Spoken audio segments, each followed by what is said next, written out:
علی کو نبی اکرم صلی اللہ علیہ وسلم نے اپنا نائب بنا کر چھوڑا تھا جب غزوہ تبوک میں جا رہے تھے مدینے میں۔ حضرت علی نے کہا بھی کہ مجھے آپ عورتوں کے ساتھ بٹھا کے جا رہے ہیں۔ فرمایا تمہارا مقام میرے ساتھ وہی ہے جو موسیٰ کے ساتھ ہارون کا تھا۔ ہارون کو چھوڑ کر گئے تھے نا یہودیوں کے پاس جب گئے تھے تورات لینے کے لیے، تو تمہارا وہی مقام ہے میرے ساتھ۔ تو یہ حضرت علی ہے رضی اللہ، ان کے بارے میں ان کی کیا عظمت میری نگاہ میں۔ اس ضمن میں اس میں کوئی شک نہیں ہے، حضرت حسین رضی اللہ تعالی عنہ کی جو شہادت ہوئی ہے، ان کے ساتھیوں کی، اعزاء و اقارب کی، تاریخ انسانی میں یہ عزم، ہمت، شجاعت، مثابرت، صبر، استقلال، استقامت، اس کی بہت روشن مثال ہے، بہت روشن مثال ہے، بہت روشن مثال ہے۔ لیکن اس سے تاریخ کی رفتار پر کوئی اثر نہیں پڑا۔ وہ جو ملوکیت آ گئی تھی وہ اور گہری سے گہری ہوتی چلی گئی۔ واقعہ کربلا کے بعد تو واقعہ ہررا ہوا، میں نے گنوا دیا آپ کو، اس سے زیادہ تو میرے خیال میں کہ اور ہمارے لیے لائق شرم جو ہے کوئی واقعہ ہے ہی نہیں اس پہلو سے۔ لیکن حضرت حسین کا ایک، اب ان کو یہ کہ میں مطلب یہ کہ اگر میں ان کے ہاتھ پر بیعت کر لیتا ہوں جو کہ اس وقت سامنے موجود تھے کہ یزید کی بیعت تمہارے ہاتھ پر کرتا ہوں، تو گویا کہ اپنے آپ کو سرنڈر کر دیتے، لیکن انہوں نے قتل کیا۔ اصل قاتلان کوفی، وہی سبائی۔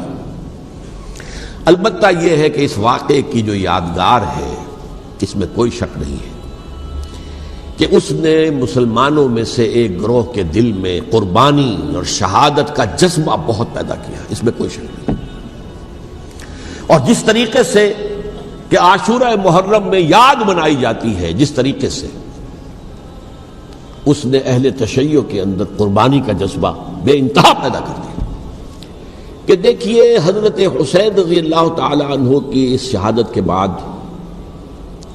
اس کے بعد واقعہ ہررا بھی ہوا جو واقعہ کربلا سے بھی بعض اعتبارات سے زیادہ بھیانک اور زیادہ گھناؤنا واقعہ بنو امیہ کی تاریخ ہے، جس کو لوگ جانتے ہی نہیں۔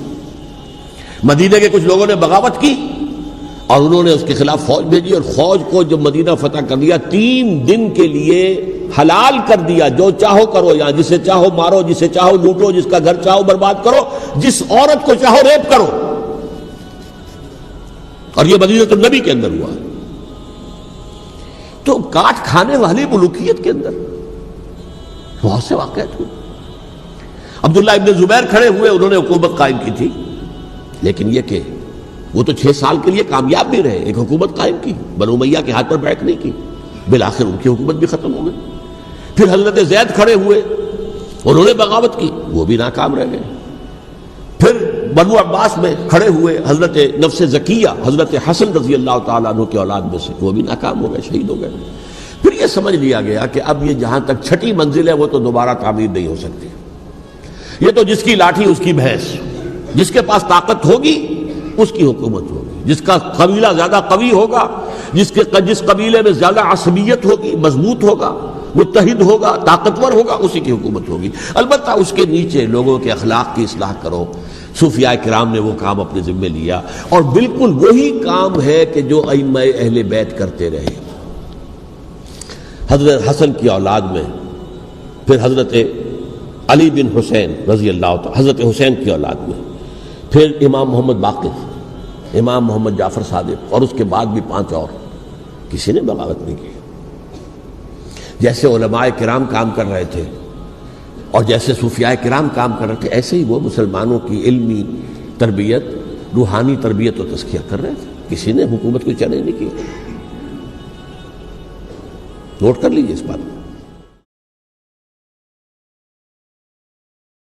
پھر میں نے عرض کیا کہ جہاں تک خلفاء ثلاثہ کی شہادت کا اور شہادت حسین یا سانحہ کربلا رضی اللہ تعالی عنہم اجمعین کا تعلق ہے، اصل میں اس کو نہیں سمجھ سکتے لوگ جب تک کہ ریولوشن اور کاؤنٹر ریولوشن کا فلسفہ سمجھ میں نہ آئے۔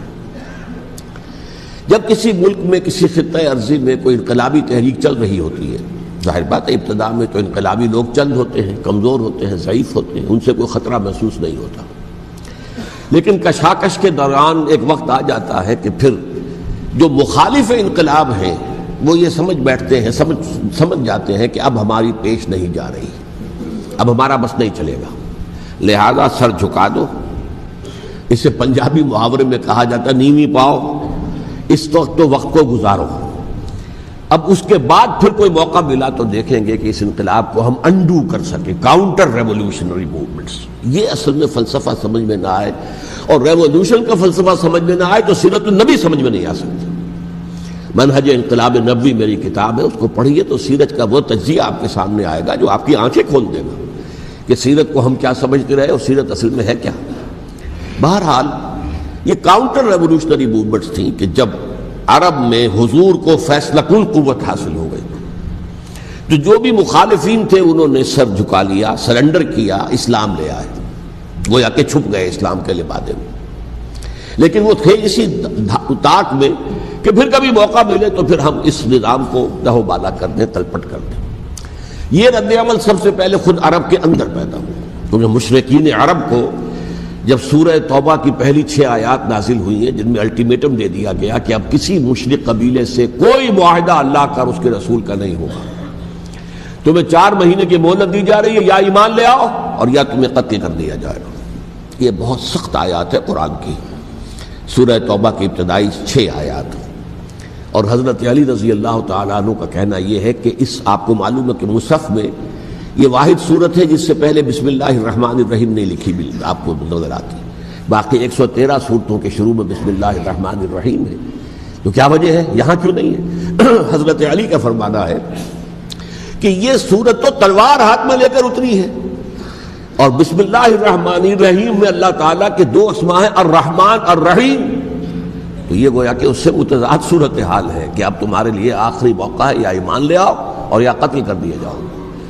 اس میں ایک تیسری گنجائش خود بخود نکلتی تھی، یا یہ ملک چھوڑ کر چلے جاؤ، اور ایسا بہت سے لوگوں نے کیا بھی، لیکن اکثر لوگوں نے گردن چکائی۔ لیکن رد عمل ظاہر ہوا، ایک تو مرتدین کھڑے ہو گئے جنہوں نے نئی نبوتوں کو مان لیا، ایک مانعین زکوٰۃ کھڑے ہو گئے کہ ہم زکوٰۃ تمہیں نہیں دیں گے۔ یہ رد عمل تھا مشرک عرب کا، مشرکین عرب کا۔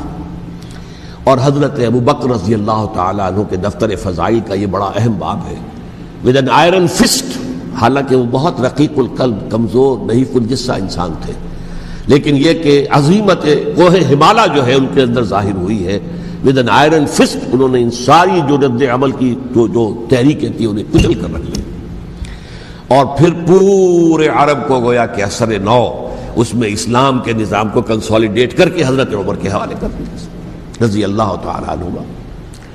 حضرت عمر کے زمانے میں جو جنگیں ہوئیں اس میں سلطنت روما جو ہے، جو اس وقت کی 2 سپر پاورز تھیں، سلطنت روما، قیصر روم، ہیرکلیس، ہرقل تھا اس وقت کا جو رومی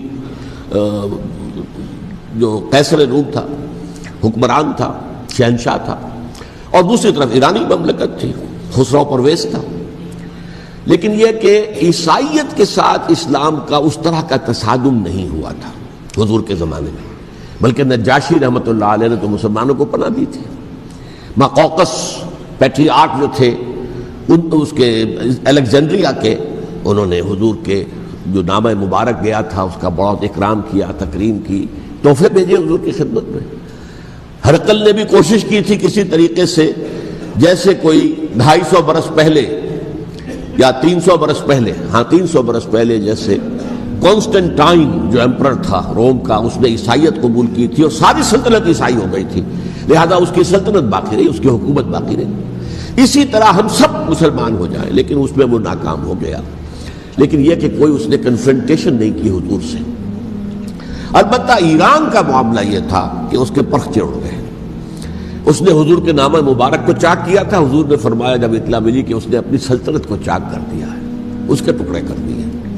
بہرحال وہاں رد عمل شدید تھا، اور ایرانی جان لیجئے کہ ان کے اندر بہت سٹرانگ نیشنلزم ہے، آج بھی ہے سٹرانگ نیشنلزم، لہذا ان کے ہاں رد عمل شدید تھا۔ ان کی تو سلطنت ختم ہو گئی، نسیہ منسیہ ہو گئی، وجود ہی نہیں رہا۔ لہذا وہاں سے جو کاؤنٹر ریولوشن شروع ہوا ہے وہ پھر ہرمزان جو ایک بہت بڑا جرنیل تھا، اس نے بڑی عیاری کے ساتھ اپنی جان بچائی تھی۔ یہ بڑا دلچسپ واقعہ ہے کہ وہ یعنی کنڈمڈ تھا اسلامی حکومت کی طرف سے، خلافت کی طرف سے، کہ وہ جہاں بھی پایا جائے اس کو قتل کرنا ہے۔ حضرت عمر کی عدالت میں لا کے پیش کیا گیا۔ حضرت عمر نے کہا یہ واجب القتل ہے، قتل کر دو اس کو۔ اس نے کہا اچھا مجھے ذرا پانی پلا دیجیے۔ حضرت عمر نے فرمایا ٹھیک ہے بھائی پانی لاؤ، پانی دے دو۔ پانی کا کٹورا کہنے لگا مجھے پہلے ضمانت دیجیے کہ جب تک میں یہ پانی نہ پی لوں مجھے قتل نہیں کیا جائے گا۔ ہاں ہاں ہمارا وعدہ ہے۔ اس نے وہ کٹورا پھینک دیا پانی کا، کرو مجھے قتل کیسے کرو گے، میں نے وہ پانی تو نہیں پیا۔ اس سے اپنے آپ کو بچایا اس نے۔ بہرحال آپ اختلاف کر سکتے ہیں کہ حضرت عمر کو اس عذر کو قبول نہیں کرنا چاہیے تھا، لیکن بہرحال ان کی اپنی مروت اور شرافت تھی کہ اپنے وعدے کا پاس کیا۔ اس کی سازش سے ابو لولو فیروز اس نے حضرت عمر کو شہید کیا۔ یہ گویا کہ دوسری کاؤنٹر ریولوشنری موومنٹ تھی۔ انہوں نے یہ سمجھا تھا کہ یہ ساری چکی جو چل رہی ہے، جیسے چکی کی ایک کلی ہوتی ہے، وہ کلی جگہ سے ہٹ جائے تو چکی کیسے چلے گی؟ یہی بات حضرت علی نے فرمائی تھی حضرت عمر سے رضی اللہ تعالی عنہما۔ جب شام کے محاذ پر کچھ پسپائی سی ہو رہی تھی تو حضرت عمر نے ارادہ کیا میں خود جاؤں گا محاذ پر اور کمانڈ کروں گا۔ حضرت علی رضی اللہ تعالیٰ عنہ نے فرمایا کہ نہیں امیر المومنین آپ مت جائیں، چکی اسی وقت تک چلتی ہے جب تک کہ کلی گڑی ہوئی۔ آپ کلی ہیں اس وقت اس نظام کی جس کے گرد یہ اسلام کی چکی گھوم رہی، آپ مت جائیں۔ لہذا حضرت عمر نے ان کی بات مانی، اس قدر صائب مشورہ تھا جو دیا تھا۔ بہرحال انہوں نے یہ سمجھا تھا کہ عمر ہی کے بل پر چل رہا ہے یہ سب کچھ، لہذا عمر کو پیچھے ہٹا دینے سب بیٹھ جائے گا۔ لیکن ظاہر بات ہے کہ محمد الرسول اللہ کی بنائی ہوئی عمارت صلی اللہ علیہ وسلم اتنی کمزور نہیں تھی۔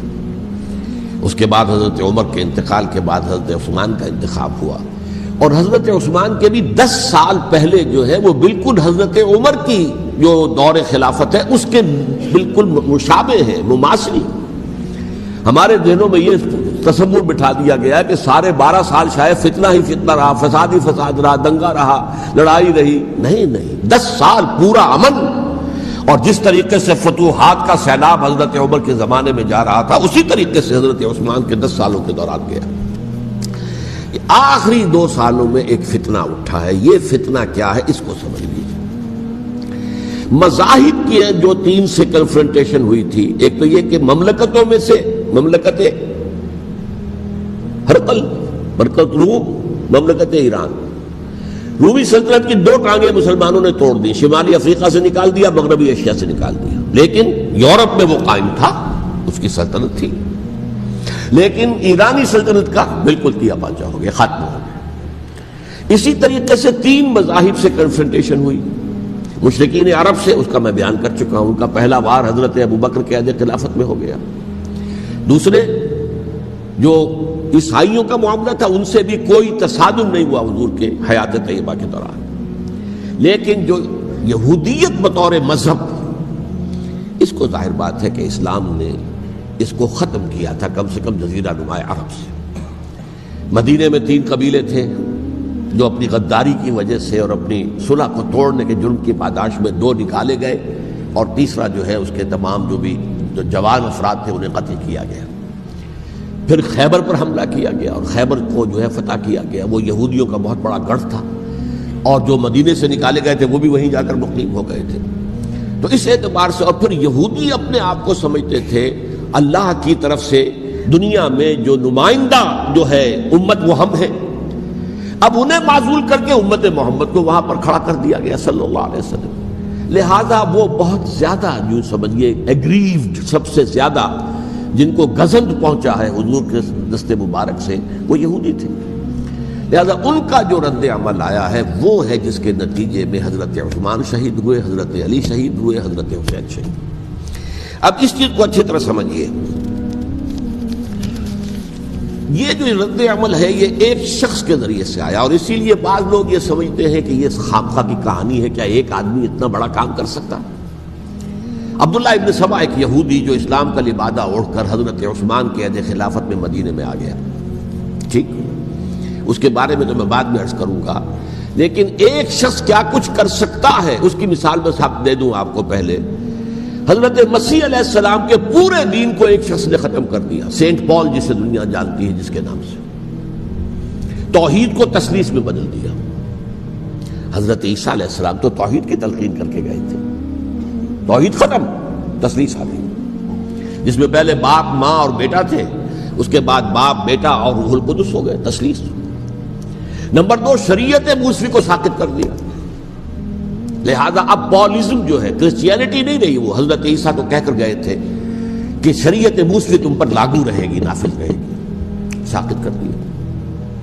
نمبر 3، اس نے عیسائیت کے دائرہ تبلیغ کو وسیع کر دیا، جنٹائلز یا گوئمز کے اندر بھی، غیر یہودیوں میں، حالانکہ حضرت مسیح کہہ کر گئے تھے کہ تمہیں صرف یہودیوں سے خطاب کرنا ہے، اور میں صرف اسرائیل کے گھرانے کی کھوئی ہوئی بھیڑوں کی تلاش میں آیا۔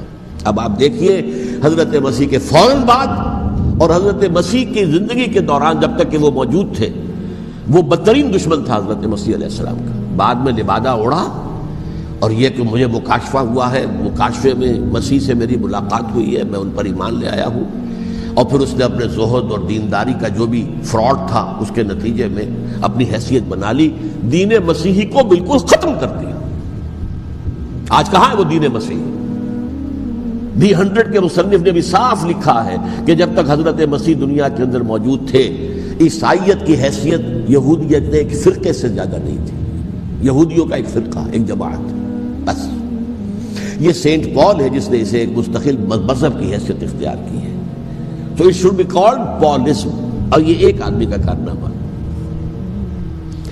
اسی طریقے سے یہ تو ہو گیا حضرت مسیح کے فوراً بعد، رفع سماوی کے فوراً بعد۔ 1500 برس کے بعد ایک تحریک چلی ہے یورپ کے اندر، اصلاح مذہب، اور اس کی پشت پر بھی یہودی ذہن تھا۔ یہودی ذہن نے عیسائیت کو 2 حصوں میں تقسیم کر دیا، کیتھولک اینڈ پروٹیسٹنٹس، اور پروٹیسٹنٹس کو اپنا اعلی کار بنایا۔ یہ ایک علیحدہ مضمون ہے جس پر میں تفصیل میں نہیں جانا چاہتا، میری کتاب بھی موجود ہے اس موضوع پر، سابقہ اور موجودہ مسلمان امتوں کا ماضی، حال و مستقبل، اس میں میں نے تفصیل بیان کی۔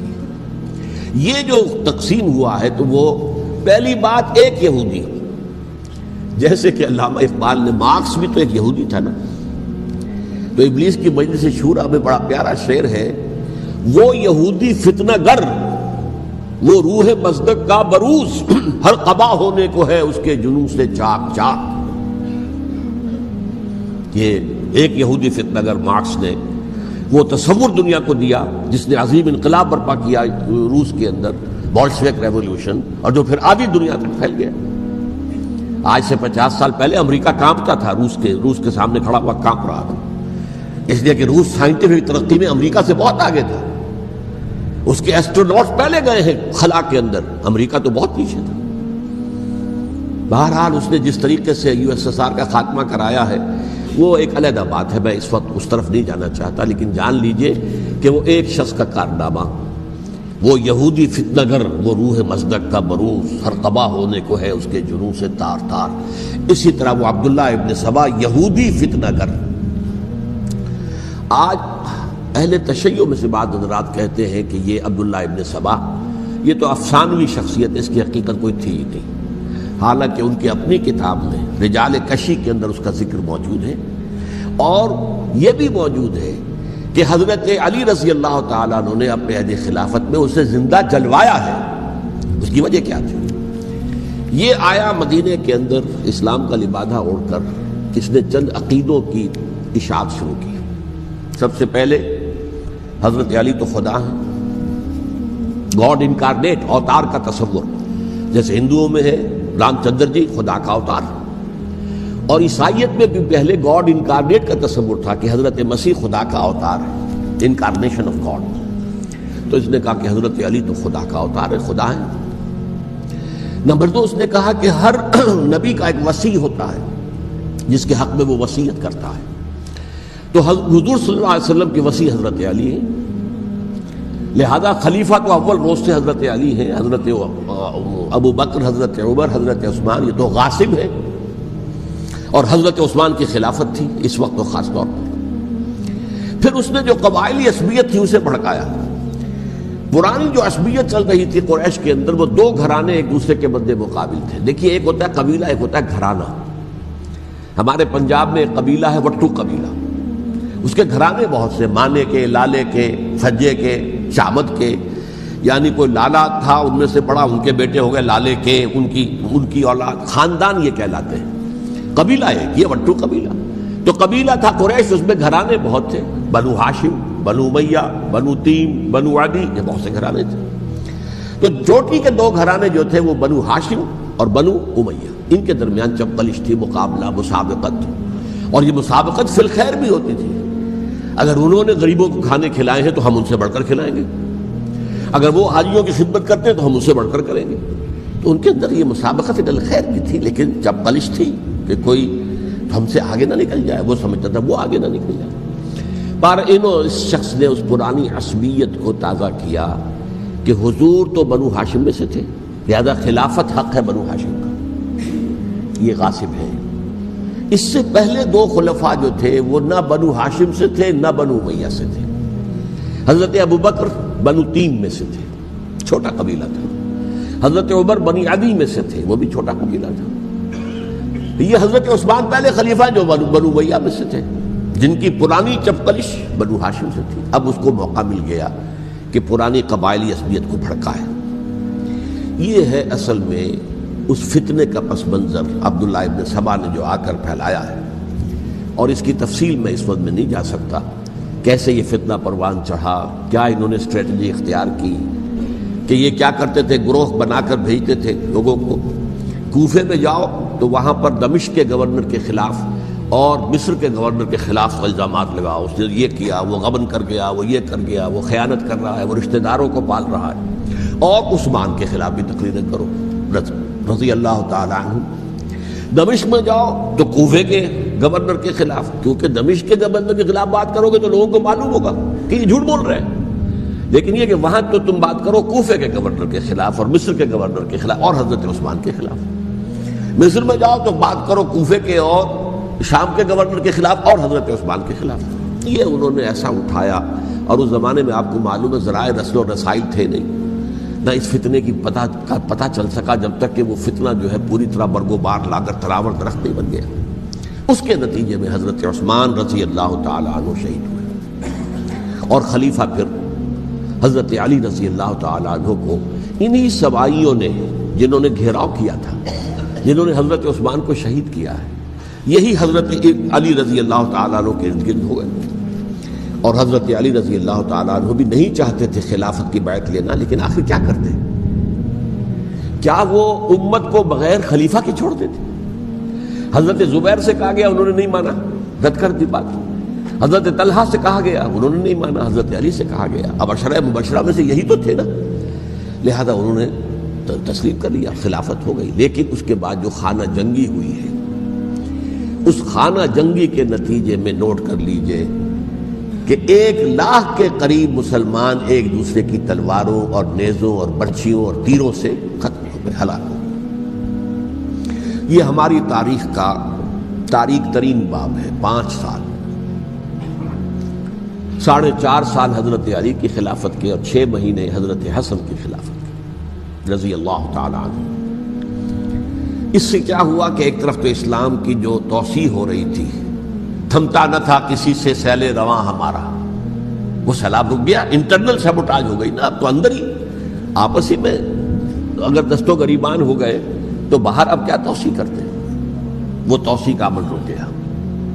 اور یوں سمجھیے کہ جیسے ٹرک اگر کبھی چل رہا ہو، بھرا ہوا ہو، لوڈڈ، اور وہ چڑھائی چڑھ رہا ہو، تو اگر کہیں موشن ٹوٹ جائے، ٹرک کو رکنا پڑے، تو ڈرائیور کے جان پر بن جاتی ہے، اس لیے کہ اس کو دوبارہ سٹارٹ کرنا، اور جبکہ وہ چڑھائی پر ہے، انکلائن پر ہے، آسان کام نہیں ہوتا، خطرہ ہوتا ہے وہ پیچھے جو ہے وہ نہ جائے۔ اور پہاڑی علاقوں میں آپ کو معلوم ہے ذرا پیچھے چلے جانے کا مطلب جو ہے بہت خطرناک جو ہے نتیجہ نکل سکتا ہے۔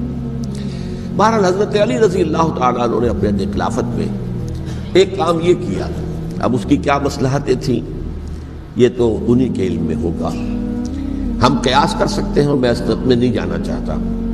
ابھی تک خلافت کا مرکز تھا مدینہ منورہ، حضرت ابوبکر، حضرت عمر، حضرت عثمان، وہیں جہاں حضور صلی اللہ علیہ وسلم رہے تھے اور جہاں پر کہ حضور مدفون تھے۔ لیکن حضرت علی نے اپنا مرکز جو ہے وہ کوفہ بنا دیا۔ اچھا، اس کی ایک ظاہری وجہ یہ سمجھ میں آتی ہے کہ اسلام کا جو پھیلاؤ ہو گیا تھا، وہ سلطنت اتنی وسیع ہو گئی تھی کہ مدینہ منورہ بہت جنوب میں اور بڑے صحرا کو عبور کر کے جانا ہوتا تھا۔ کوفہ جبکہ ایسی مقام پر تھا کہ جہاں سے مشرقی راستہ جا رہا، ایران کو، عراق، ایران عراق کے اندر تو ہے وہ شہر کوفہ، اور پھر ایران اور خراسان اور ہندوستان کو راستہ جا رہا ہے، وہیں سے شمال کی طرف جا رہا ہے، شام کی طرف اور ترکی کی طرف، اور وہاں سے پھر یہ کہ مغربی افریقہ کو بھی کنٹرول کرنا، جو شمالی افریقہ کو وہ بھی آسان تھا۔ بہرحال حضرت علی نے کوفہ کو اپنا مرکز بنایا، اور نتیجہ یہ ہوا کہ سبائیوں کا بھی مرکز وہی بن گیا، چونکہ انہوں نے اپنے آپ کو گردا گرد رکھا حضرت علی کے رضی اللہ تعالیٰ عنہ۔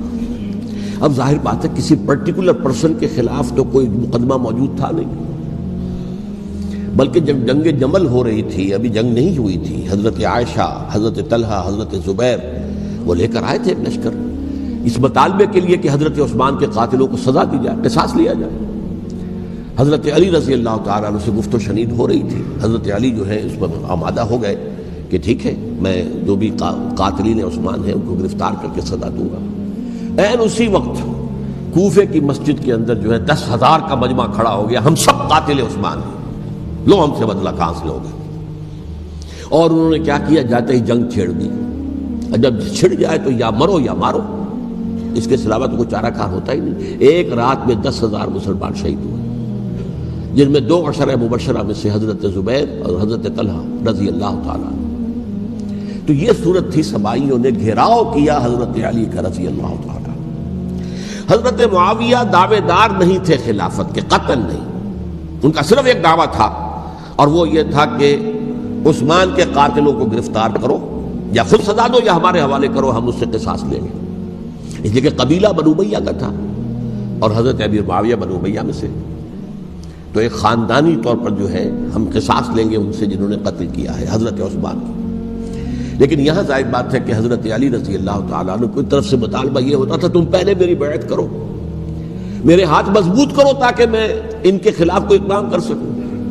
لیکن انہیں یہ اندازہ تھا کہ اگر میں نے بیعت کی تو ظاہر بات ہے کہ حضرت علی تک پہنچنے سے پہلے پہلے مجھے گردن اڑا دیں گے یہ لوگ، اس لیے کہ سبائی جو ہے وہ آپ کو گھیرے ہوئے۔ بہرحال ایک عجیب الجھاؤ، ایک ڈائلیما تھا جس کی وجہ سے یہ جنگ چلتی رہی، اور حضرت علی رضی اللہ تعالیٰ عنہ کو انہی کے شیعان علی ہی کے اندر سے وہ جماعت علیحدہ ہوئی تھی جس کو ہم خوارج کے نام سے جانتے ہیں، اور ایک خارجی ملجم ابن ملجم ہی نے حضرت علی کو شہید کیا رضی اللہ تعالیٰ عنہ۔ پھر حضرت حسن رضی اللہ تعالیٰ عنہ، اب دیکھیے کس قدر صحیح بات تھی جو حضرت علی رضی اللہ تعالیٰ عنہ نے فرمائی جب ان سے کہا گیا کہ کیا ہم آپ کے بیٹے حسن کے ہاتھ پر بیعت کر لیں رضی اللہ تعالیٰ عنہ۔ فرمایا نہ میں تمہیں اس کا حکم دیتا ہوں نہ میں اس سے روکتا ہوں، یہ تمہارا معاملہ ہے، امرہم شورا بینہم، تم اپنے باہمی مشورے سے جو فیصلہ کرو گے ٹھیک ہے، میں نہ حکم دیتا ہوں نہ روکتا ہوں۔ اس کا کیا مطلب ہے؟ باپ کے بعد بیٹے کی خلافت ہرگز حرام نہیں ہے، ورنہ کہتے کیسے ہو سکتا ہے میرا بیٹا؟ نہیں، یہ نہیں کہا۔ حضرت عمر سے بھی کہا گیا تھا کہ اپنے بیٹے کو نامزد کر دیں، عبداللہ ابن عمر کو، تو انہوں نے جواب میں کیا کہا؟ اسے تو طلاق دینی بھی نہیں آتی۔ انہوں نے اپنی کسی زوجہ کو طلاق دی تھی اور اس میں جو صحیح ترین طریقہ ہے وہ اختیار نہیں کیا تھا، انہیں طلاق دینی تک نہیں آتی تو میں اسے خلیفہ بنا دوں۔ یہ نہیں کہا تھا کہ باپ کے بعد بیٹا خلیفہ نہیں ہو سکتا، یہ تو نہیں کہا، کہیں حرام نہیں ہے، نہ کتاب و سنت میں، نہ کوئی حدیث ہے، نہ کہیں قرآن مجید میں۔ تو حضرت علی نے بھی فرمایا رضی اللہ تعالیٰ، نہ میں روکتا ہوں نہ حکم دیتا ہوں، یہ تمہارا اپنا معاملہ ہے۔ بہرحال حضرت حسن رضی اللہ تعالیٰ عنہ نے حضرت امیر معاویہ سے صلح کر لی، خلافت ان کے سپرد کر دی۔ دیکھیے میں حضرت ابوبکر، حضرت عمر، حضرت عثمان، حضرت علی کے ساتھ حضرت حسن کے دور خلافت کو بھی خلافت راشدہ میں سے سمجھتا ہوں، اور تبھی 30 سال پورے ہوتے ہیں اس حدیث کے مطابق کہ حضور نے فرمایا خلافت 30 برس رہے گی، پھر ملوکیت آ جائے گی۔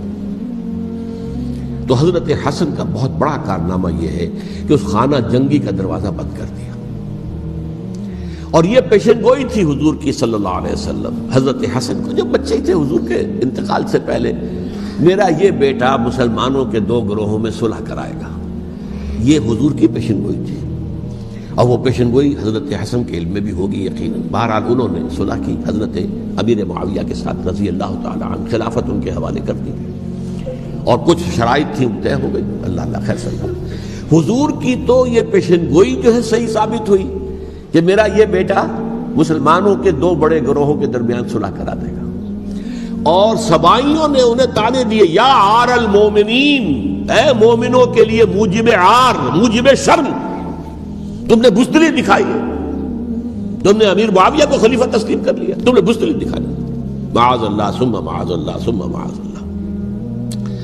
اب میں کچھ باتیں حضرت امیر معاویہ کے بارے میں کہنا چاہتا ہوں، اس لیے کہ وہاں اس میں میں نے حضرت معاویہ کے بارے میں یہ تو بہت شدت کے ساتھ کہا تھا، اور میں اب بھی اس پر قائم ہوں اور پوری طریقے سے قائم ہوں۔ میرا مستقل موقف یہی ہے کہ حضرت معاویہ رضی اللہ تعالیٰ عنہ کے دور خلافت کو ہم خلافت راشدہ میں شامل نہیں سمجھتے، اہل سنت میں سے کوئی بھی نہیں سمجھتا، لیکن اس کے ساتھ میں نے حضرت امیر معاویہ کے کچھ مناقب بھی بیان کیے تھے تاکہ پلڑا جو ہے ترازو کا اس کے دونوں پلڑے سامنے آ جائیں۔ لیکن یہ کہ وہ حصہ میرے اس بیان کا نکال دیا گیا، ختم کر دیا گیا۔ یہ میں نہیں جانتا کہ اس میں کیا مصلحت دیکھی گئی ہے، اس میں تو کسی کے لیے کوئی معاملہ ایسا نہیں تھا کسی کے جذبات کو جو ہے وہ ٹھیس پہنچانے والا، کیونکہ میں نے کہا وہ خلیفہ راشد نہیں تھے، صاف میں نے کہا، بلکہ وہ دور ملوکیت کا آغاز ان سے ہو گیا ہے۔ بلکہ جب ایک صاحب نے یہ کہا کہ کربلا کے بعد سے دور ملوکیت آ رہی تھی، تو میں نے کہا نہیں جناب، دور ملوکیت تو 20 سال پہلے پوری ہو چکی تھی، شروع ہو چکی تھی۔ حضرت امیر معاویہ کے بھی 20 سال جو ہے وہ دور ملوکیت میں شمار تھے۔ انہیں کسرى العرب بھی کہا گیا، عرب کے کسریٰ، جو شہنشاہ ایران کا خطاب تھا، حضرت معاویہ رضی اللہ تعالیٰ عنہ کو کسرى العرب کہا گیا، عرب کا کسریٰ یہ۔ لیکن دوسری طرف یہ ہے کہ وہ صحابی رسول ہیں رضی اللہ تعالیٰ، حضور کے برادر نسبتی بھی ہیں، حضور کے سالے ہیں، ان کی ہمشیرہ ام حبیبہ حضور کی زوجہ محترمہ ہیں، ام المومنین ہیں ام حبیبہ رضی اللہ تعالیٰ عنہ۔ پھر کس قدر معتمد علیہ تھے حضور کے کہ کاتبان وحی میں شامل تھے، وحی کی کتابت کرنے والے چند لوگ تھے جنہیں کہ حضور کہتے تھے کہ اب یہ آیت لکھ لو، ان میں سے ایک امیر معاویہ بھی رضی اللہ تعالیٰ۔ تو بڑے توازن کی ضرورت ہے۔ دیکھیے صحابہ کرام کا جہاں تک تعلق ہے، اہل سنت کا موقف یہ ہے کہ صحابہ تو کلہم عدول، صحابہ سب کے سب نیک نیت ہیں، اور ان کی روایت جو ہے قبول کی جائے گی، رد نہیں کی جائے گی، ان پر کوئی جرح و تعدیل نہیں ہوگی، اس لیے کہ ان کا تزکیہ محمد الرسول اللہ صلی اللہ علیہ وسلم نے کیا تھا۔ لہذا یہ تو ہو سکتا ہے کہ کسی صحابی سے کوئی خطا ہو جائے، لیکن وہ خطا اجتہادی ہوگی، نیت کی خطا نہیں ہوگی، نیت کی غلطی نہیں ہوگی۔ اگر کسی صحابی کی نیت پر حملہ کیا جائے تو یہ اصل میں طعن ہے، حملہ ہے حضور پر کہ وہ تربیت دے نہیں سکے اپنے ساتھیوں کو، معاذ اللہ ثم معاذ اللہ ثم معاذ اللہ، وہ تزکیہ کر ہی نہیں سکے۔ 3 جگہ جو قرآن میں آیا ہے یتلو علیہم آیاتہ ویزکیہم، تو کیا تزکیہ کیا؟ اگر ان کے قریب ترین ساتھی جو تھے، اگر ان کے اندر بھی بدنیتی تھی اور دنیا کی طلب تھی اور دنیا کے اندر اقتدار حاصل کرنے کا جذبہ تھا، تو پھر کیا تزکیہ کیا؟ معاذ اللہ ثم معاذ اللہ۔ لہذا صحابہ سب کے سب عدول ہیں، اور ان سے اختلاف ممکن ہے، لیکن ان کی نیت پر حملہ نہیں ہو سکتا۔ تو حضرت امیر معاویہ کی شخصیت ایک چیز ہے، آپ کا دور خلافت دوسری چیز ہے۔ شخصیت کے اعتبار سے صحابی رسول ہیں، برادر نسبتی ہیں حضور کے صلی اللہ علیہ وسلم، اور پھر یہ کہ اس قدر معتمد علیہ ہے صحابہ میں سے کہ وہ کاتبان وحی، یہ عام آدمی کے کرنے کا کام نہیں تھا جو وحی کی کتابت کرے، اللہ کے کلام کی۔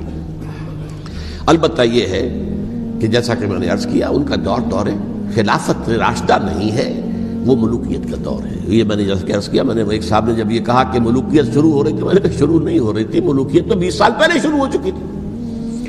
اسی طریقے سے ایک صاحب نے کہا تھا کہ اسلام کو قائم کرنے کے لیے حضرت حسین میدان میں آئے، میں نے کہا یہ بھی غلط ہے، اسلام تو 60 سال پہلے قائم ہو چکا تھا، نبی اکرم صلی اللہ علیہ وسلم کے دستے مبارک سے اسلام قائم ہو گیا، جاء الحق وزهق الباطل ان الباطل کان زهوقا، پھر 30 برس تک وہ کامل شکل کے اندر قائم رہا۔ تو اسلام جو ہے وہ جو ہے در حقیقت اب قائم کرنے والی بات نہیں تھی، البتہ اس کے اندر زوال شروع ہو گیا تھا، اس زوال کے عمل کو روکنے کے لیے حضرت حسین میدان میں آئے۔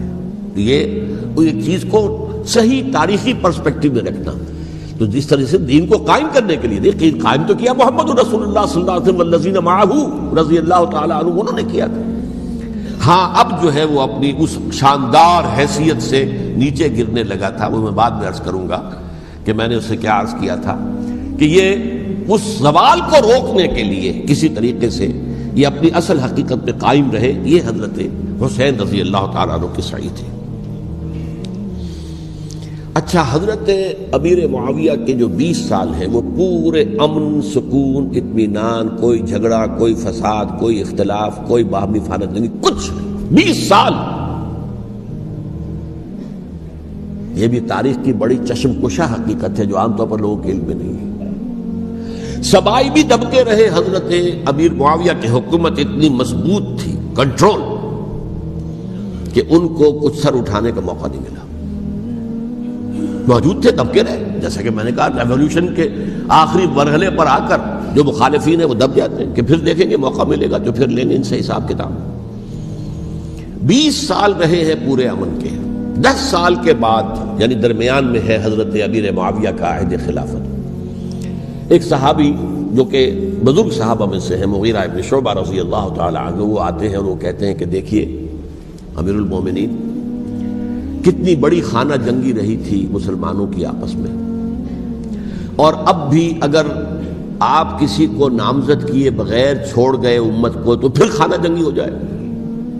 1 لاکھ اس وقت جو ہے وہ ہلاک ہوئے تھے، نہ معلوم اب کتنے ہلاک۔ لہٰذا آپ اپنی زندگی ہی میں نامزد کر دیجئے کسی کو خلیفہ، ولی عہد بنا دیجئے۔ حضرت امیر معاویہ نے ابتداءً جو ہے انکار کیا نہیں، لیکن ان کے دلائل ایسے تھے وزنی، اور میں سمجھتا ہوں کہ وہ بات صحیح تھی جو مغیرہ ابن شعبہ نے کہی، اس لیے کہ اب صحابہ کرام میں سے جو کبار صحابہ تھے وہ تو سب دنیا سے رخصت ہو چکے تھے۔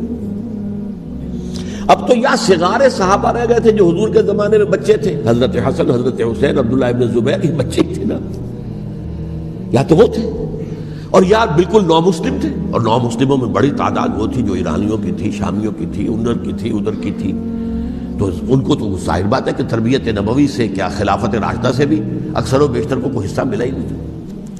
تو اس صورت میں اب وہ اعلیٰ ترین معیار پر حکومت کے نظام کو قائم کرنا ممکن نہیں ہے۔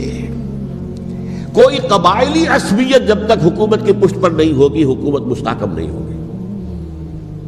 یہ گویا کہ ایک جس کو کہتے ہیں کہ حقیقت بینی، واقعیت پسندی، ایک آئیڈیلزم ہے اور ایک ریئلزم ہے کہ آپ فیکٹس آن دی گراؤنڈ کو غور کریں، سوچیں اس کے اوپر اور پھر کوئی فیصلہ کریں۔ اس اعتبار سے پھر حضرت امیر معاویہ نے بات مان لی اور بیعت لے لی لوگوں سے حضرت یزید کے لیے کہ یہ خلیفہ ہوں گے میرے بعد، اس کو ولی عہدی کہتے ہیں۔ اچھا، اس وقت 5 افراد ایسے تھے کہ جنہوں نے اس سے اختلاف کیا۔ یہ بات بہت اہم ہے۔ میرا کتابچہ ہے سانحہ کربلا، اس کے کچھ نسخے آج یہاں ہوں گے، آپ لوگ پڑھیے اسے غور سے اور پھیلائیے تاکہ حقیقت سامنے آئے۔ 5 افراد کون تھے جو ہونے چاہیے؟ ابو بکر فوت ہو گئے، ان کے بیٹے عبد الرحمن ابن ابی بکر۔ عمر فوت ہو گئے، ان کے بیٹے عبداللہ ابن عمر۔ عباس فوت ہو گئے، ان کے بیٹے عبداللہ ابن عباس۔ زبیر فوت ہو گئے، ان کے بیٹے عبداللہ ابن زبیر۔ اور حضرت حسن جو ہے ان کا انتقال ہو چکا تھا، حضرت علی کے بیٹے حضرت حسین رضی اللہ تعالی عنہ مجمعین۔ حضرت حسن کے بارے میں ایک فریق کا کہنا یہ ہے کہ انہیں زہر دے کر ہلاک کیا گیا، اہل تشیع کا قول یہ ہے، جبکہ اہل سنت کہتے ہیں کہ نہیں، وہ اپنی جو بھی طبی موت تھی اس سے ان کی وفات۔ لیکن میں اس میں نہیں جانا چاہتا، اس لیے کہ یہ مائکرو ہسٹری جو ہے نا، وہ تو ایک ایک واقعے کے لیے ادھر کی روایات کیا، ادھر کی کیا ہیں، ان کے پاس کیا دلائل، یہ تو کسی ریسرچ اسکالر کا موضوع ہے، میرا موضوع نہیں ہے۔ لیکن بہرحال یہ 5 حضرات تھے جنہوں نے ولی عہدی کی بیعت نہیں کی، لیکن حضرت معاویہ اتنے حلیم الطبع انسان تھے، انہوں نے جبر نہیں کیا، کوئی تشدد نہیں کیا۔ ٹھیک ہے، ولی عہدی کی بیعت نہیں کر رہے، کوئی بات نہیں، میری بیعت تو کی ہوئی ہے نا، ابھی تو میں زندہ ہوں، بات ختم ہو گئی، میری بیعت کو تو نہیں توڑا انہوں نے، فسخ بیعت نہیں کی۔ اس اعتبار سے انہوں نے نہ کوئی تشدد کیا، نہ جبر کیا، نہ کوئی مواخذہ کیا۔ لیکن جب امیر معاویہ کا انتقال ہو گیا، اب ولی عہدی کی بجائے وہ اب خلافت کی بیعت ہوئی، سب لوگوں نے بیعت کر لی۔ ان 5 میں سے ایک فوت ہو چکے تھے، حضرت عبد الرحمن ابن ابی بکر فوت ہو چکے رضی اللہ تعالی۔ 4 تھے، ان 4 میں ایک اختلاف ہوا۔ 2 کی رائے یہ تھی، عبداللہ ابن عمر، عبداللہ ابن عباس، کہ اگرچہ یہ کام غلط ہوا ہے اسلام کی روح کے منافی ہوا ہے، یہ بادشاہت کی بنیاد پڑ رہی ہے، لیکن یہ بات ایسی نہیں ہے کہ اس کی بنا پر ہم خانہ جنگی شروع کروا دیں، امت کے اندر خون خرابہ کروائیں، فساد کروائیں۔ لہذا انہوں نے بیعت کر لی۔ اب کوئی اگر یہ کہے معاذ اللہ کہ وہ بک گئے تھے یزید کے ہاتھوں، معاذ اللہ ثم معاذ اللہ، وہی بات آپ اختلاف کر سکتے ہیں کہ انہیں نہیں کرنی چاہیے تھی، یہ کوئی رائے رکھے، مجھے اختلاف نہیں، لیکن ان کی نیت پر حملہ کریں گے تو حملہ محمد الرسول اللہ پر ہوگا صلی اللہ علیہ وسلم۔ عبداللہ ابن عمر کون ہے؟ کتنی حدیثیں ان سے جو ہے وہ منقول ہیں۔ عبداللہ ابن عباس کون ہے؟ جنہیں حضور نے جو ہے جن کے لیے دعا کی تھی، اے اللہ فقہہ فی الدین وعلمہ التاویل، اے اللہ اس نوجوان کو دین کا فہم عطا کر اور قرآن کی تعویل اور تفسیر کا علم عطا کر، حبر الامہ کہلاتے ہیں۔ وہ کہیں پیسوں اور ٹکوں کے عوض بک جانے والے نہیں تھے، انہوں نے امت کی مصلحت دیکھی، نیت جو ہے اس پر حملہ نہ کیجیے، البتہ اختلاف کا حق آپ کو حاصل ہے۔ دو حضرات جو ہے ڈٹے رہے کہ نہیں، ہمیں کم وٹ میں ریزسٹ کرنا ہے۔ عبداللہ ابن زبیر عمر کے اعتبار سے وہ بڑے ہیں، مسلمانوں میں سب سے پہلے ولادت مدینے میں جا کر جو ہوئی ہے وہ عبداللہ ابن زبیر کی ہوئی ہے۔ ہجرت کر کے جب مہاجرین وہاں پہنچے، کچھ عرصے تک کسی کے ہاں کوئی اولاد نہیں ہوئی، تو لوگوں نے تانے دینے شروع کر دیے کہ معلوم ہوتا ہے کہ یہاں آ کر یہ مکے کے رہنے والے جو ہیں کمزور ہو گئے ہیں، ان کے ہاں اولاد ہی نہیں ہو رہی۔ پھر عبداللہ ابن زبیر کی ولادت ہوئی ہے، یہ حضرت ابو بکر کے نواسے ہیں، حضور کی زوجہ محترمہ حضرت عائشہ کی بہن، حضرت دیکھیے ابھی نام نکل گیا ہے جی، حضرت اسماء رضی اللہ تعالی عنہا عنہما، یہ ان کے صاحبزادے ہیں، حضرت زبیر کے بیٹے۔ ان کا فیصلہ ہوا کہ ہمیں ریزسٹ کرنا ہے کم وٹ میں، ایٹ اینی کاسٹ۔ حضرت حسین ابن علی رضی اللہ تعالی عنہما کا بھی فیصلہ ہوا کہ ہمیں ریزسٹ کرنا ہے کم وٹ میں۔ البتہ ان میں بھی ایک اختلاف ہو گیا، یعنی یہ دو تو جڑے رہے، ان دو میں اختلاف ہو گیا۔ عبداللہ ابن زبیر کا کہنا یہ تھا کہ ہمیں حجاز میں رہنا چاہیے، یہ سرزمین ہے جس میں نبوت کی برکات سب سے زیادہ ہیں، یہاں ہم مضبوط قلعے کے اندر ہیں، ہمیں یہاں سے جو ہے ریزسٹ کرنا چاہیے اور ختم کرنا چاہیے اس نظام کے اندر جو خرابی آ گئی اس کو۔ حضرت حسین رضی اللہ تعالیٰ عنہ کے پاس خطوط کا تانتا بنا ہوا تھا، کوفے سے لوگ خط لکھ رہے تھے، آئیے آئیے آئیے، ہم آپ کے ہاتھ پر بیعت کریں گے، ہم آپ کے ہاتھ پر بیعت کریں گے، ہم آپ کے ہاتھ پر بیعت کریں گے۔ یہی وہ کوفہ جو حضرت علی کا دارالخلافہ رہا تھا اور جو پھر سبائیت کا گڑھ بن گیا تھا۔ چنانچہ حضرت حسین نے حضرت مسلم بن عقیل کو بھیجا وہاں پر کہ میرے نمائندے کی حیثیت سے جا کر وہاں پر بیعت لو۔ 10-12 ہزار افراد نے بیعت کر لی، لیکن اس کے بعد یزید کی طرف سے گورنر بنا کے بھیجا گیا ابن زیاد کو۔ ابن زیاد نے آ کر جو تشدد کیا اور سختی کی تو سب کے سب بیعت توڑ کر اور سب منحرف ہو گئے۔ مخلصین تو وہ تھے نہیں، الکوفی لایوفی، کوفی جو ہے وہ تو کوئی وعدہ وفا کرنے والا ہوتا ہی نہیں، بیعت توڑ دی۔ فمن نقص فانما ينقص على نفسه، بیعت کے بعد بیعت توڑ دینا بہت بڑا گناہ ہے، توڑ دی۔ ادھر اطلاع مل گئی حضرت حسین کو، چل چکے تھے وہ، راستے میں تھے کہ وہاں تو مسلم بن عقیل شہید ہو گئے اور سب لوگوں نے بیعت توڑ دی۔ اب واپس جانا چاہتے تھے، لیکن مسلم بن عقیل کے بیٹے جو ہے اڑ گئے۔ یہ عرب کی اپنی ایک جو ہے پرانی ان کی حمیت اور ان کا قبائلی نظام کہ اب ہم اپنے والد کے خون کا قصاص لیے بغیر نہیں جائیں گے۔ حضرت حسین رضی اللہ تعالیٰ عنہ کی مروت اور شرافت کہ یہ میرا ساتھ دینے کے لیے آئے تھے، اب میں ان کا ساتھ نہ دوں تو یہ تو شرافت اور مروت کے خلاف ہے۔ کہا اچھا چلو چلتے۔ وہاں جا کر بھی عین اپنے میدان کے اندر بھی حضرت حسین رضی اللہ تعالیٰ عنہ نے 3 چیزیں پیش کی ان کوفیوں کے لشکر کے خلاف۔ سب سے بڑا لشکر کے اندر سب سے بڑے تو کوفی تھے جنہوں نے بیعتیں کی ہوئی تھی حضرت حسین کے ساتھ۔ دیکھو مجھے جانے دو واپس حجاز کی طرف، یا مجھے سرحدوں پر بھیج دو تاکہ میں کافروں کے ساتھ جنگ کرتے ہوئے اپنی جان دے دوں، یا مجھے یزید کے پاس جانے دو، میں اپنا معاملہ اس سے طے کر لوں۔ لیکن کوفیوں کو یہ گوارا نہیں تھا۔ اگر یہ یزید کے پاس پہنچ گئے تو ہمارا کچا چٹھا بیان کر دیں گے کہ مجھے تو ان لوگوں نے ورغلا کر بلایا تھا۔ اس لیے کہ دیکھیے حضرت امیر معاویہ کے 20 سالوں کے دوران میں بتا چکا ہوں، ان کی حکومت اتنی مستحکم تھی کہ اس کے خلاف کوئی فتنہ اٹھانا ممکن نہیں تھا. اب چونکہ چینج اوور ہوا تھا، اور چینج اوور میں آپ کو معلوم ہوتا ہے کہ ایک جس کو کہتے ہیں every thing is in the melting پاٹ، ابھی تو یہ درمیان کے اندر معاملہ ہے، تو انہیں موقع ملا، سر اٹھایا حضرت حسین رضی اللہ تعالیٰ عنہ کو، جو خطوط لکھے جس کے کہ تھیلے کے تھیلے اور بوریوں کی بوریاں بھری ہوئی حضرت حسین کے ساتھ تھی، وہ کہا کہ آئیے ہم آپ سے بیعت کریں. انہوں نے نہیں مانا. اور اصل میں حضرت حسین کے قاتل وہ کوفی ہیں، وہ بزدل، وہ منافق، جنہوں نے بیعت کر کے بیعت توڑی. اور اب وہ آ گئے کہ اگر یہ حسین رضی اللہ تعالیٰ عنہ بچ کر کہیں یزید کے پاس پہنچ گئے تو پھر ہمارا کچا چٹھا جو ہے وہ سامنے آ جائے گا اور ہماری پھر شامت آ جائے گی. لہذا انہوں نے قتل کیا حضرت حسین کو رضی اللہ تعالیٰ. ایک بات جو علامہ ڈاکٹر قلب صادق نے فرمائی، اور میرے علم میں یہ بات پہلے نہیں تھی، وہ یہ کہ حضرت حسین کے قتل کا فتویٰ ایک بہت بڑے مفتی نے دیا تھا. یہ بات بھی ذرا سمجھ لیجیے. حضرت حسین رضی اللہ تعالیٰ عنہ کے قتل کا فتویٰ ایک بہت بڑے مفتی نے دیا تھا. کیوں دیا تھا؟ اس لیے کہ حضور کی احادیث موجود ہیں کہ جب ایک شخص کی ایک خلیفہ کی بیعت ہو جائے تو دوسرا اگر کھڑا ہو تو اسے قتل کر دو. کھلی حدیث.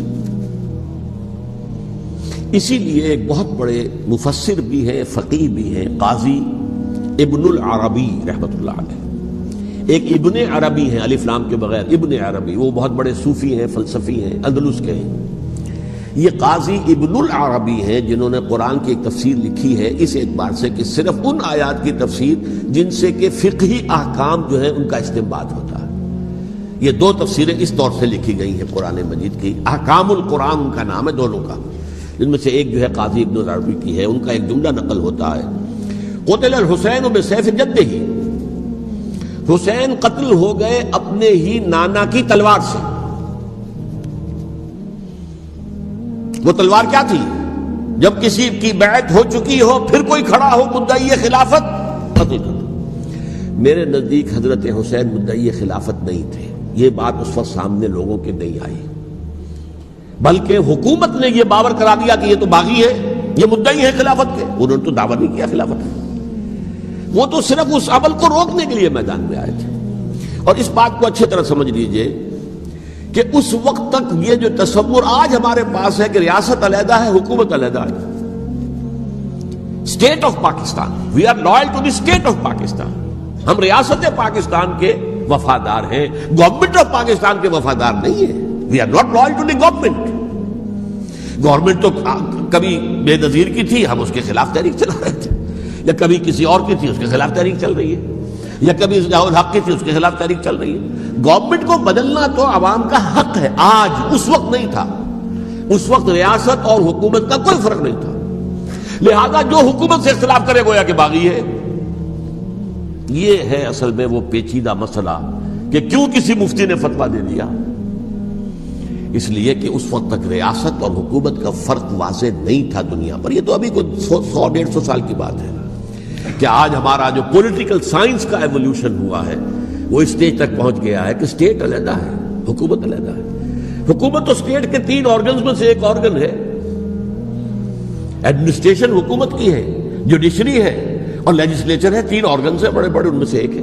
تو حکومت کو بدلنا تو عوام کا حق ہے، چاہے وہ ووٹ کے ذریعے بدلے، چاہے ایجیٹیشن. اگر پرامن ایجیٹیشن ہے اس سے حکومت کو بدلنے کا حق حاصل ہے دستوری طور پر ہر اعتبار سے. اس وقت یہ نہیں تھا.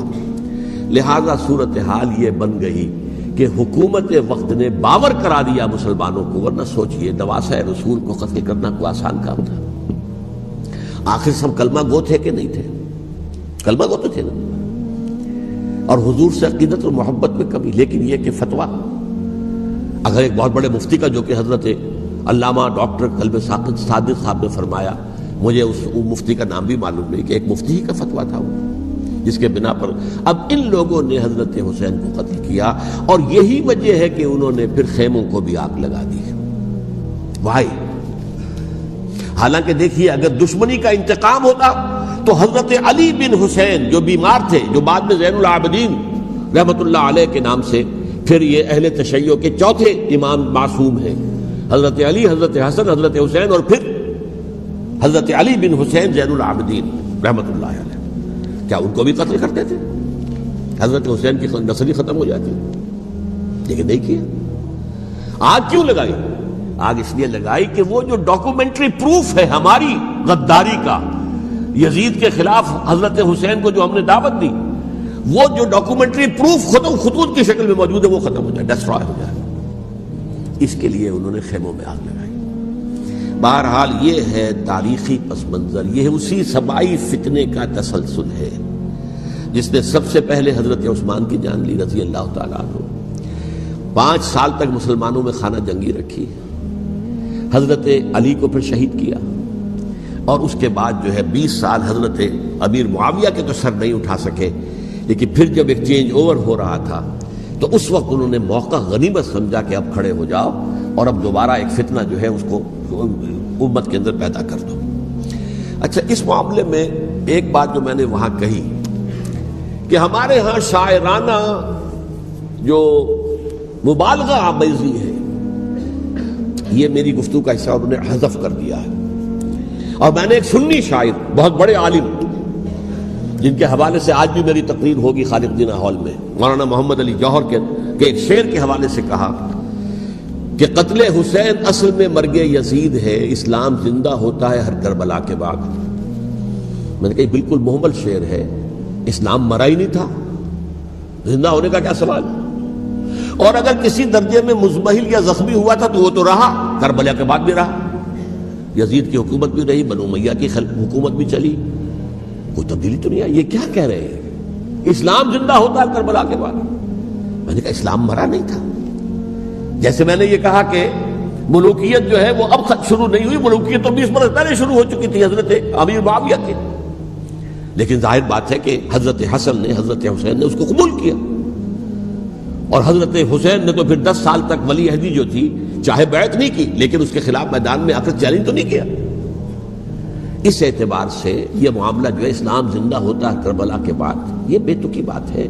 ہاں، حضرت شاہ اسماعیل شہید رحمۃ اللہ علیہ کی اگر میں تشبیہ کو، تمثیل کو سامنے رکھوں تو اسلام کی عمارت 6 منزلہ ہے، 6ٹھی منزل ٹاپ کی وہ گر گئی، 5 منزلیں انٹیکٹ تھیں، اسلام مرا نہیں تھا۔ عدالت میں شریعت کے مطابق فیصلے ہو رہے تھے، قاضی تھے، مفتی تھے، شریعت نافذ تھی، اسلام کہاں مرا تھا؟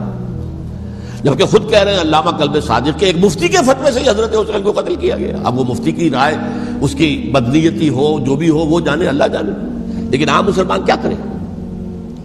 اس پہلو سے اسلام مرا نہیں تھا۔ ہاں، 1 منزل گر گئی تھی، وہ گری رہی، 1000 برس تک گری رہی، یہاں تک کہ آ کر مغربی امپیریلزم نے اس کے گرایا، ملوکیت کا معاملہ ختم کیا، اور وہ جبرین ملوکیت دوسری آ گئی، ورنہ وہی بادشاہی چلی ہے۔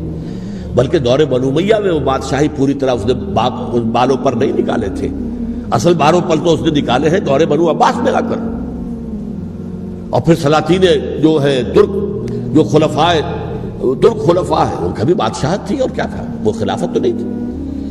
تو یہ تو اسلام میں جو بھی نقص واقع ہو گیا تھا، کبھی واقع ہو گئی تھی، وہ جو کی تو برقرار رہی، اس کو بھی تسلیم کیا۔ میں اللہ کا شکر ادا کر کے کہتا ہوں کہ دونوں حضرات، دونوں شیعہ دانشور اور بڑی اعلیٰ سطح کے جو شیعہ عالم تھے، انہوں نے اس بات کو تسلیم کیا اور میری اس بات کو چیلنج نہیں کیا۔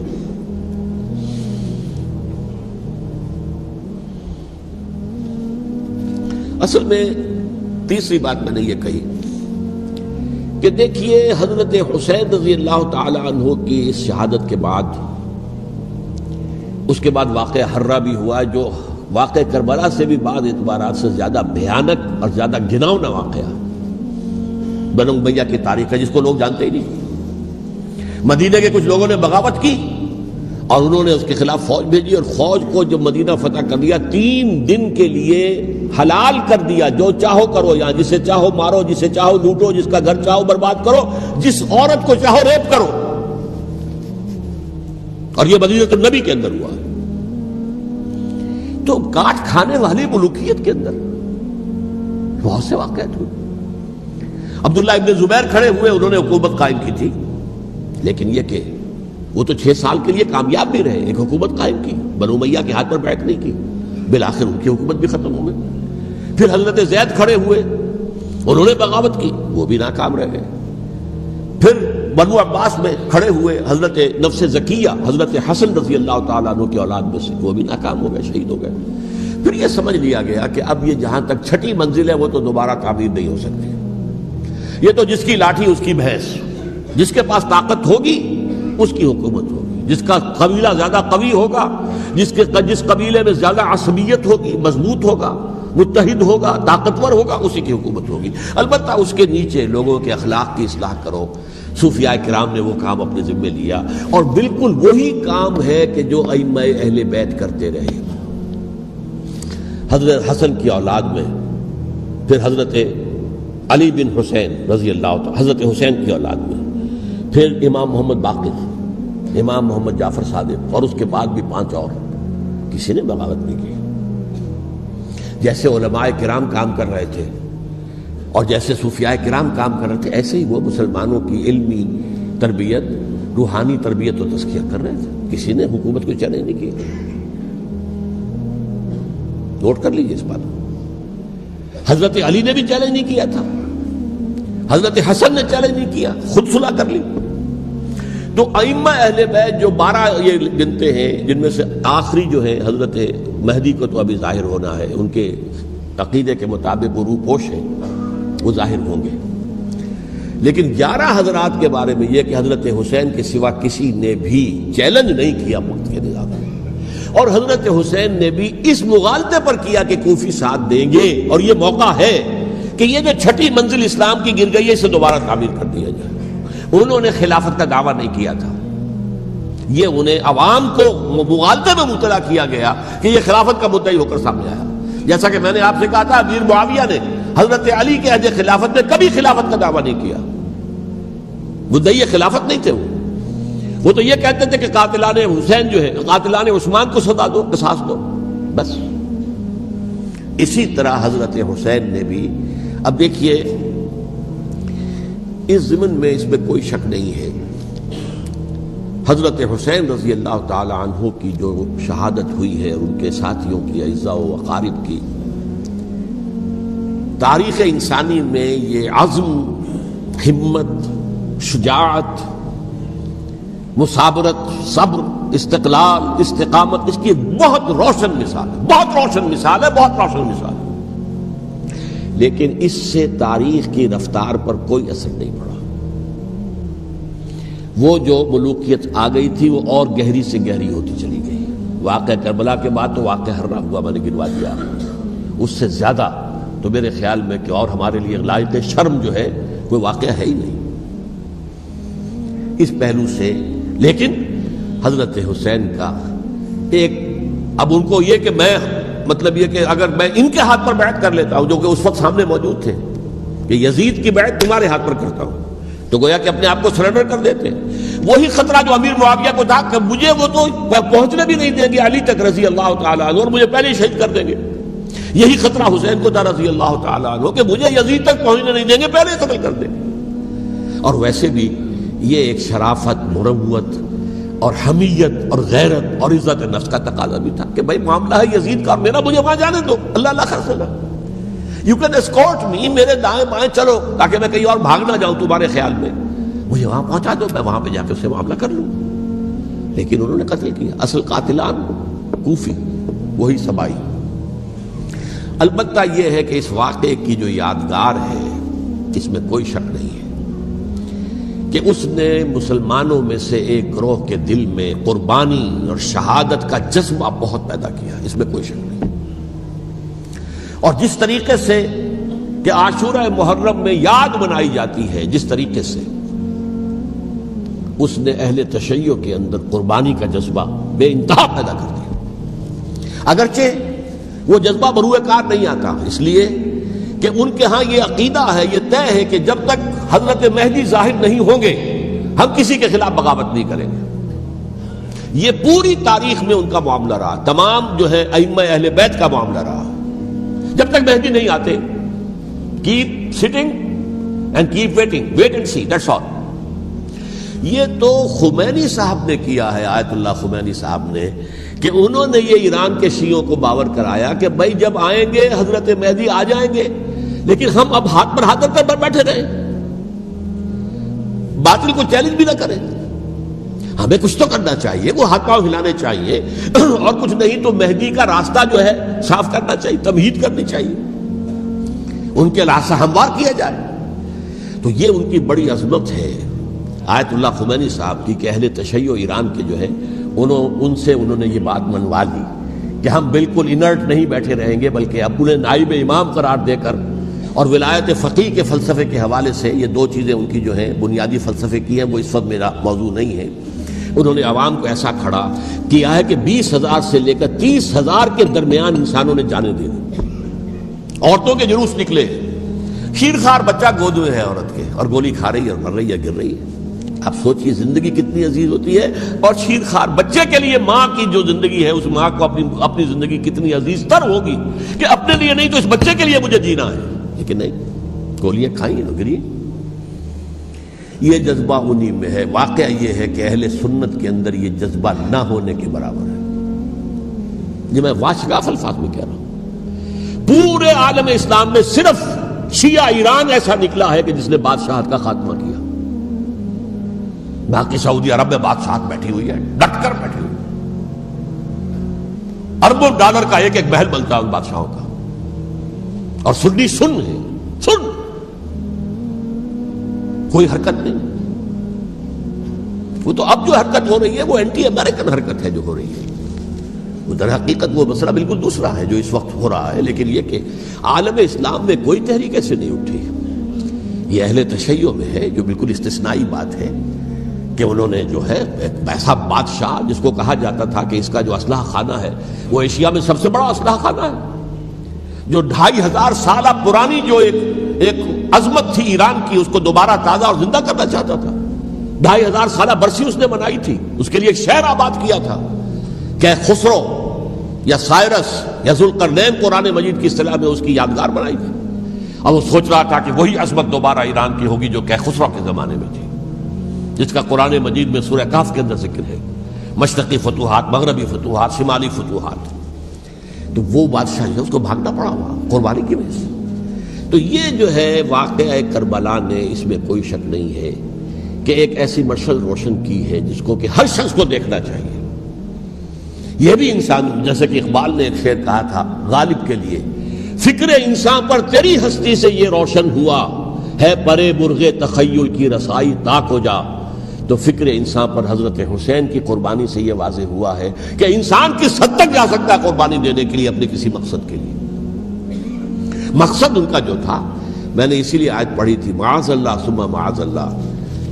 میں ایک آخری بات جو کہہ رہا ہوں وہ نوٹ کر لیجئے، ایک خاص انتہائی نقطۂ نظر کے عام کیے جانے کی وجہ سے سنیوں میں بھی ایک انتہائی رد عمل پیدا ہوا ہے، ایکسٹریم رائٹسٹ سنیز۔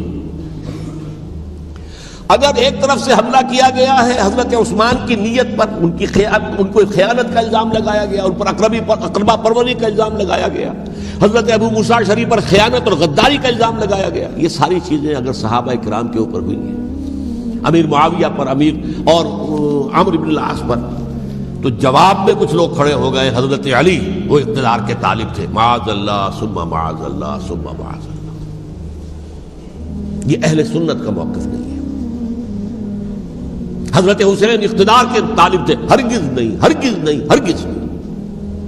وہی اصول جو میں نے بتایا تھا سب کے لیے لاگو رہے گا، وہ امیر معاویہ کے لیے ہے تو حضرت علی کے لیے بھی، حضرت حسین کے لیے بھی ہے۔ کہ نیک نیت ہے، آپ ان کی کسی رائے سے اختلاف کر سکتے ہیں لیکن ان کی نیت پر حملہ نہیں کریں گے۔ نیت پر حملہ کریں گے آپ کا ایمان بالرسالت جو ہے وہ مجروح ہو جاتا۔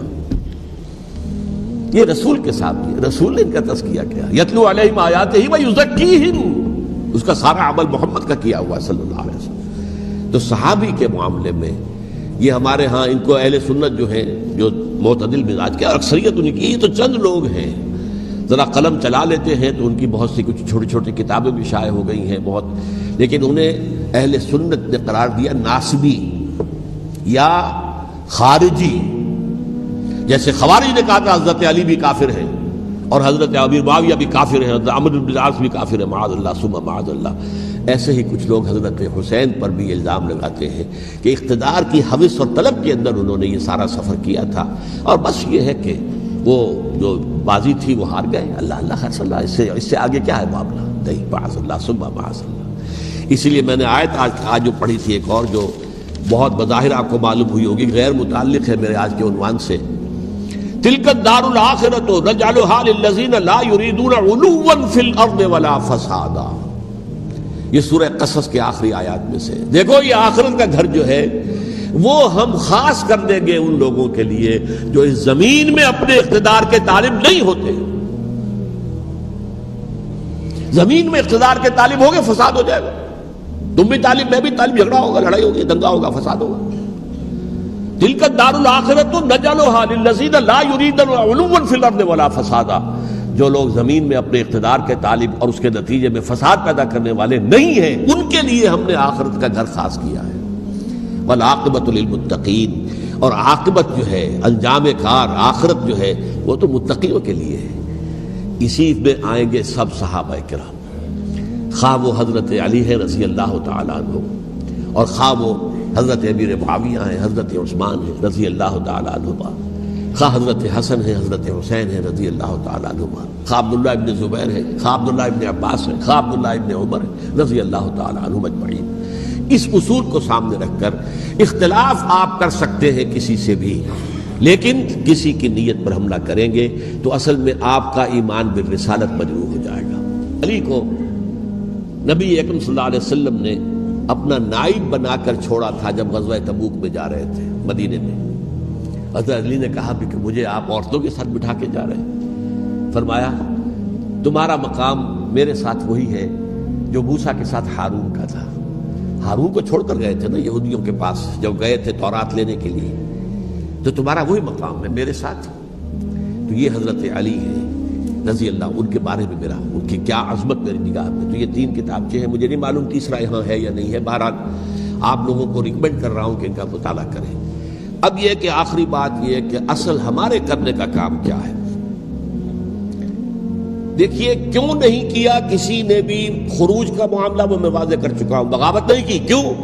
ایک تو ریاست اور حکومت میں فرق نہیں تھا. ذرا کھڑا ہو اور وہ باغی قرار پائیں گے، واجب القتل ہو جائیں گے، فتوے کی زد میں آ جائے، یہ معاملہ تھا.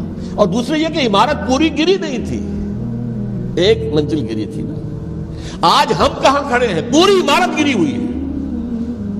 نہ شریف عدالتیں ہیں، نہ شریف فیصلے ہیں، نہ احکام الہی نافذ ہیں، نہ حدود اور قصاص کے معاملات ہیں، کچھ بھی نہیں. ہمارا فرض کیا ہے؟ حضرت حسین کی مدح کرتے رہیے، تعریف کرتے رہیے، صحابہ کرام کی مدح کرتے رہیے، مدح صحابہ، اس کے لیے مجلسیں قائم ہو رہی. بھائی کر کیا رہے ہو؟ تھے تو آبا وہ تمہارے ہی، مگر تم کیا ہو؟ ہاتھ پر ہاتھ دھرے منتظر فردا ہو. تلک امۃ قد خلت لہا ما کسبت ولکم ما کسبتم. وہ تو ایک امت تھی جو چلی گئی، اللہ کے ہاں پہنچ گئے. جو کچھ انہوں نے کمایا وہ ان کے لیے، تمہارے لیے نہیں ہے. تمہارے لیے وہ ہوگا جو تم کماؤ گے. ہمارے لیے راستہ اب یہی ہے کہ خلافت راشدہ کے مکمل نظام کو اثر نو قائم کرنے کے لیے منہج انقلاب نبوی کو اختیار کریں. میری کتاب اس پر، کیسٹس اس پر، آڈیو کیسٹس، ویڈیو کیسٹس، سی ڈیز، نہ معلوم ڈی وی ڈی، سب کچھ موجود. سیرت النبی پر تو میں عرض کر چکا ہوں. فلسفہ سیرت النبی سمجھنا ہے تو میری کتاب پڑھیے، ورنہ سیرت النبی آپ پڑھ لیں گے، واقعات معلوم ہو جائیں گے. فلسفہ سیرت سامنے نہیں آئے، اس کا آپ مطالعہ کریں گے میری کتاب سے. اور دوسرے یہ کہ یہ خلافت قائم کرنے کے لیے جو جد و جہد ہم کر رہے ہیں، تحریک خلافت پاکستان جس کا میں داعی ہوں ادنا سا، وہ تنظیم نہیں ہے، میں اس کا امیر نہیں، وہ ایک تحریک ہے. جیسے تحریک پاکستان کہلاتی تھی جس کی تنظیم تھی مسلم لیگ، پارٹی کا نام مسلم لیگ تھا، لیکن تحریک پاکستان. اس طرح تحریک خلافت پاکستان وہ ہم نے چلائی ہے تنظیم اسلامی کے تحت. یہ خلافت جب پہلی چلی تھی آج سے 84 سال قبل، نومبر 1921 میں خالق دینا ہال میں وہ مقدمہ چلا تھا، جس کے نتیجے میں بڑے بڑے جو لیڈر تھے ہمارے، مولانا محمد علی جوہر اور مولانا حسین مدنی اور مولانا ابوالکلام آزاد، ان سب کو 2 سال کی قید کی سزا سنائی گئی تھی. بغاوت، مقدمہ بغاوت، یہ خالق دینا ہال. اسی میں سن 91 یا 92 میں میں نے 3 دن تقریریں کی تھیں، جن میں آج سے پھر میں 3 تقریریں کرنے والا ہوں، ایک آج شام کو، ایک کل شام کو رات 9 بجے، آج بھی کل بھی، ایک پرسوں اتوار کی صبح کو 10 بجے ہے کیا 11 بجے۔ تو ان میں آپ حضرات شرکت فرمائیں تاکہ اصل جو ہمارے کرنے کا کام ہے، تاریخ کو بھی سمجھنا چاہیے، تاریخ کے عوامل کیا ہیں، کیا پس پردہ عوامل کار فرماتے ہیں، کیا کسی شے کی اصل حقیقت ہے، وہ سمجھنا چاہیے۔ لیکن یہ ہے کہ اس اعتبار سے میں نے جب یہ لفظ استعمال کیا تھا اس مذاکرے میں، لپ سروس، کہ یہ ہم صرف لپ سروس کرتے رہے، مدح کے بیان کرتے رہے، منقبت بیان کرتے رہے، حضور کی نعتیں کہتے رہے، اس سے تو بات نہیں بنے گی جب تک کہ وہ فرض منصبی شہادت علی الناس کا جو ہمارے ذمے ہے بحیثیت امت محمد صلی اللہ علیہ وسلم اس کو ادا نہ کرے۔ مجھے خوشی ہے کہ اس کی بھی تائید دونوں حضرات نے کی، ہاں یہ لپ سروس کا معاملہ ہے۔ اللہ تعالی حضرت حسین کے نقش قدم پر چلتے ہوئے، بلکہ اصل میں تو ہمارے لیے اسوہ رسول ہے محمد صلی اللہ علیہ وسلم کا۔